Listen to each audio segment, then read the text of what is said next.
Hello everyone, welcome to all of you. तो आज की वीडियो में ना छोटी-छोटी कुछ बातें डिस्कस करेंगे इंपॉर्टेंट सी, क्योंकि कल भी मैंने किसी का कमेंट देखा था कि कैसे मैनेज करते हो, कितने आवर्स मैनेज करते हो। तो आवर्स का तो देखो मैंने कोई हिसाब किताब लगाया नहीं, जिस टाइम मिल जाता है ना टाइम उसी टाइम मैं अपना कर देती हूँ शुरू। तो पहला तो ये है कि तुम अपना ना दिन हमेशा पॉजिटिविटी के साथ शुरू करो। अगर सुबह पढ़ रहे हो ना तुम उठने के लिए पढ़ने के लिए उठ रहे हो, तो मतलब हमेशा ये चाहे तुम्हारा कितना भी हुआ है काम नहीं हुआ है, अपना पहले से फिक्स कर लो कि ये चीज़ हमने आज करनी है और इस टाइम पे जिस टाइम पे तुम्हें खुद का रूटीन तो पता ही होता है सबको कि हम इस टाइम पे फ्री हो जाएंगे। उस हिसाब से अपना दिन मैनेज करके चलो। पहले दिन नहीं पता तो कम से कम जिस टाइम उठ रहे हो सुबह अगला दिन आ गया उस टाइम तो पता होगा ना तुम्हें। तो हमेशा यही सोचना है कि सुबह उठने से पहले कुछ अच्छा प्रोडक्टिव करोगे ना तो आगे वाला दिन भी जो जाएगा ना पूरा वो भी प्रोडक्टिव ही जाएगा। और शुरू में ही ऐसे टेंशन ले लोगे ना ये भी नहीं हुआ अभी तक तो सिलेबस ही कंप्लीट नहीं हुआ, हाथ ही नहीं लगाया, हाथ लगाओगे जब भी तो होगा ना वो, ऐसे थोड़े ना बैठे बैठे देखने से सिलेबस हो जाएगा। तो उसके लिए तो करने पड़ेंगे भाई एफर्ट्स। तो अपना मतलब शेड्यूल सा बना लो एक सुबह उठते ही कि इस टाइम पे ये चीज करनी है और उस हिसाब से फिर काम करो। और कभी मतलब ऐसे नहीं एक्सक्यूज कि आज नहीं चलो कल से ये कर लेंगे वो, क्योंकि अब तो टाइम है नहीं।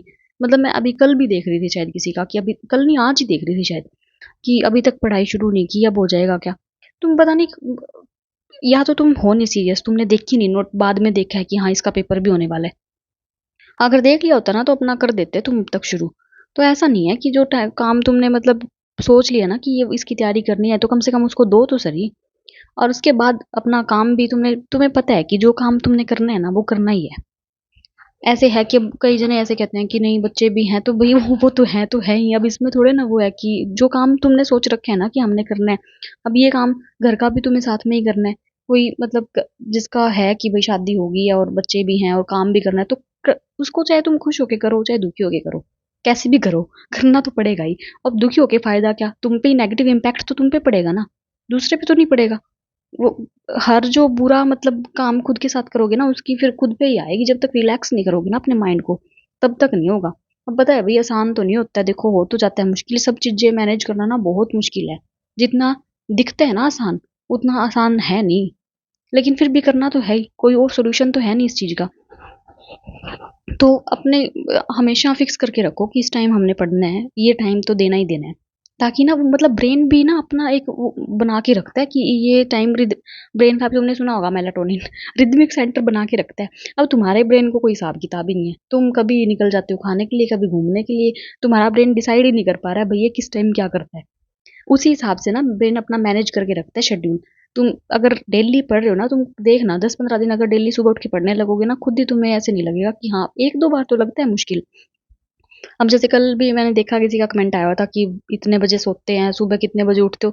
यार देखो मैं पहले ऐसे ही सोचती थी कि 9 बजे सोऊंगी ना तो उठा जाता है 4-4:30 बजे, ऐसे थोड़े ना 11 बजे तो सोती हूँ क्योंकि अब बच्चे है भाई उसका तो 10:30-11 नॉर्मल कर देते हैं आजकल के बच्चे तो 11। लेकिन ये मेरे को लगा कि ये एक्सक्यूज मैं कब तक देती रहूंगी, ये तो 11 बजे से पहले सोएगा नहीं तो क्या मैं अपना पढ़ने की मेरे को तो मैनेज करना है ना अपना।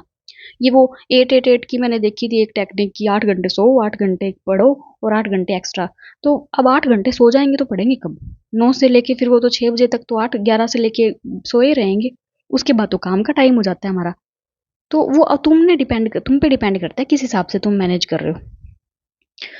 अब मेरा जैसे है यहाँ पे कि 9:30-10 बजे से लेके 12-12:30 बजे तक मैंने करना ही है अपना। तो सेट है माइंड, उसमें कोई दिक्कत नहीं आती। स्टार्टिंग में थोड़ी सी आएगी तुम्हें लेकिन एक बार रूटीन बन जाएगा ना फिर नहीं आएगी। और ये जो तुम सोर्सेज सोर्सेज करते रहते हो ना, एक दो वीडियो में तो मैंने कंप्लीट बता रखा है, अब रोज उसी चीज को डिस्कस करना ना बहुत बोरिंग हो जाता है। वो लाइव सेशन जो लिया था उसमें तो सबके ही थे। अगर फिर भी मतलब ऐसा रहेगा ना तो अब तो पेपर आने वाला है, एक दो मतलब एक दो दिन में तो नहीं 4-5 दिन में फिर से अपना वो कर लेंगे एक बार लाइव, तुम्हें जो भी डाउट होगा ना उसमें पूछ लेना और हो जाएंगे अपने कवर। मॉक वगैरह का भी मैंने तुम्हें सब बता रखा है कि टेक्स्ट बुक से लगाने हैं, कहाँ से लगाने हैं, चैप्टर वाइज कैसे लगाने हैं। तुम अपनी करो तो सही। आईसीटी का भी सब बता रखा है, पीडीएफ भी मैंने आज भी भेजी थी तुम्हारे टेलीग्राम पे। तो ये तो तुम्हें अब करना ही पड़ेगा। बुक भी यूजीसी नेट की मैंने भेज रखी है शायद पीडीएफ उसकी भी। तो तुम अपना उसी हिसाब से मैनेज करके चलो। और आज मैंने एक मॉक देना था, संडे मॉक था इनका, शास्त्रिक इंस्टीट्यूट वालों का। 9 बजे का टाइमिंग था, मेरे ध्यान आ गया था कि हाँ मैंने वो कर रखी है। तो फिर मैंने इनका देना शुरू किया। लेकिन मेरे को मतलब पता है कई क्वेश्चन तो ऐसे लगे कि बिल्कुल ही जैसे, कई तो बिल्कुल ईजी थे टीचिंग एप्टीट्यूड में, और कई जो डोमेन नॉलेज में थे ना वो बिल्कुल मेरे को अच्छा नहीं लगा उनका लेवल। क्योंकि पता नहीं क्या ही क्वेश्चन पूछ रखे थे, ऐसे लग रहा था कहीं से ना जैसे वो कर रखे हैं, चेप रखे हैं क्वेश्चन। उसके बाद टेस्ट देके मैं आ गई थी अपने वापस घर, और नोनी को सुलाने के बाद आज तो माड़ी बनी मेरे में आके बैठी थी मैं, बस इतने में ही फ़ोन आ गया कि ये उठ गया और रो रहा है, मम्मी चाहिए इसको, मम्मी मम्मी मम्मी। पता नहीं करता तो नहीं है ये वैसे ऐसे। फिर मैंने सोचा चलो रुलाने का क्या फ़ायदा, चलती हूँ घर। अब यही होता है, कुछ डिसाइड नहीं होता कि सोच के कुछ आते हैं और होता कुछ है। मेरे को पता था अब जाना ही पड़ेगा, ऐसे फिर मेरे से पढ़ा भी नहीं जाता। ऐसे सुनने को मिले ना कि हाँ रो रहा है वो, चुप नहीं हो रहा, तो फिर मेरा पढ़ाई में मन भी नहीं लगता। इसलिए मैंने सोचा चलो रहने ही देती हूँ। मॉक तो दे ही लिया आज का, क्योंकि मेरे 2-3 जो भी टारगेट्स थे वो तो सारे रह ही गए। पर फ़ायदा क्या, पढ़ाई में भी मन नहीं लगना, बैठ के क्या करना फिर फालतू में। फिर मैंने इसको घर आके समझाया 3-4 मिनट, और इसने बस 3-4 मिनट ही लिए थे। उसके बाद अपने आप सेट हो गया ये। उसके बाद तो मेरे को भिड़ने ही नहीं दिया इसने, अपने आप ही खेलने लग गया। कुछ नहीं कि हाँ मम्मी कहाँ पे है, मैं कहाँ पे हूँ, कोई मतलब नहीं है। टीवी चलवा के खाना-खुना अपने आप खाया। मेरे को तो ऐसे कह रहा था वहाँ पे भी जाके बैठ जाओ। मैंने कहा इसलिए बुलाया था तूने मेरे को। उसके बाद मैंने सोचा चलो ये जो आईसीटी का रह रहा है ना, ये तो कर लूँ अपना।